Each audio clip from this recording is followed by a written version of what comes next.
Selamat pagi anak-anak. Sekarang kita masuk ke muatan pembelajaran SBDP dengan kompetensi dasar 3.1 dan 4.1, oke? Nah, tujuan pembelajaran kita pada hari ini yaitu supaya kalian dapat memahami gambar cerita, lalu kalian juga diharapkan dapat membuat gambar cerita. Jadi materi pembelajaran kita pada hari ini yaitu gambar cerita. Ada yang tahu gambar cerita itu gimana? Oke, Ibu jelasin ya. Jadi gambar cerita ini adalah gambar yang terdapat pada sebuah karya tulisan.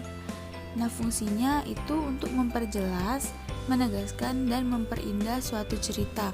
Jadi biasanya itu terdapat di cerpen biasanya.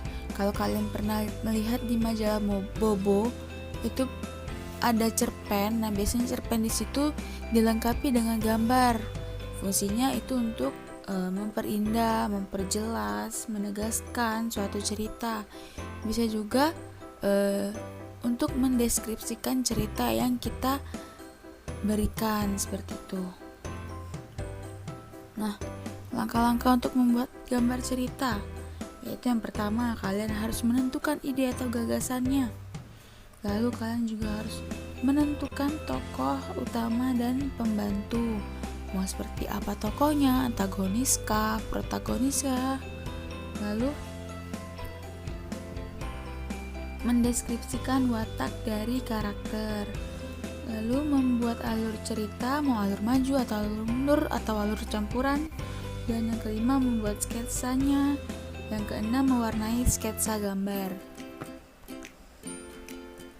Nah, selanjutnya merancang gambar cerita.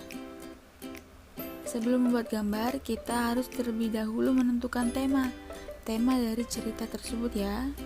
Jika tema sudah ditentukan, kita dapat mulai menentukan alur cerita. Lalu, agar dapat melakukannya, coba ingat kembali langkah-langkah membuat gambar cerita. Yang ini ya. Nah, langkah-langkah membuat gambar cerita ini. Oke. Nah, selanjutnya perhatikan gambar cerita berikut. Nah, di sini ada dua orang anak yang satu sedang terjatuh dari sepeda, lalu yang satu lagi membantu yang satunya lagi untuk bangun dari sepedanya tadi ya. Oke. Nah, dari sini kita dapat menentukan tema, alur cerita, tokoh. Oke. Yang pertama itu tema. Kita tentukan dulu ini temanya seperti apa. Temanya apa ini anak-anak? Iya, akibat tidak berhati-hati saat bersepeda. Jadinya ia terjatuh pada saat bersepeda. Nah, yang kedua, kita tentukan tokoh dalam cerita ini bernama Anton dan Matthew. Anton ini yang terjatuh dan Matthew ini yang membantu.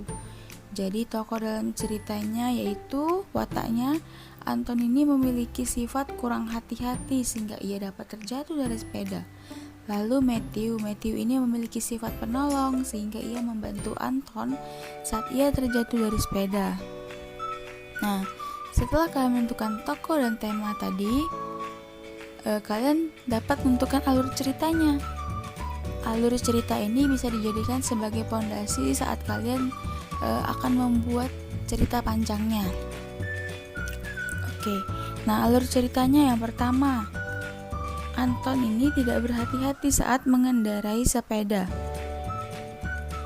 Lalu, sepeda Anton ini menabrak batu yang ada di jalan yang membuat Anton ini terjatuh dari sepeda. Dan yang ketiga, Matthew yang ada di dekat Anton segera menolong Anton. Seperti itu ya, kira-kira gambar cerita yang ada pada gambar tersebut. Nah, ini dia jawabannya. Tema, tokoh, alur cerita. Dan setelah kalian menentukan tema, alur cerita, dan tokoh tadi, kalian dapat membuat naskah ceritanya. Nah, contohnya seperti ini.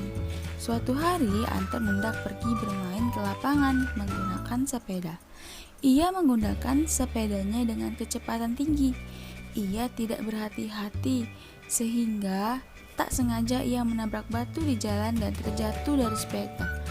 Matthew yang tidak sengaja lewat di depan Anton langsung menolong Anton. Seperti itu ya contohnya. Oke. Nah, sekian dulu pembelajaran kita pada hari ini. Jika ada yang kurang jelas dari penjelasan Ibu, dapat kalian tanyakan langsung melalui Ibu Devi ya. Tugas mandiri pada hari ini yaitu LKS halaman 84, yaitu ayo beraktivitas di KD 4.1. Nah, kerjakan sesuai dengan petunjuk pengerjaan. Jika sudah, dapat dikumpul di GC masing-masing. Oke. Selamat belajar dan tetap semangat. Sampai jumpa di lain waktu. Bye-bye.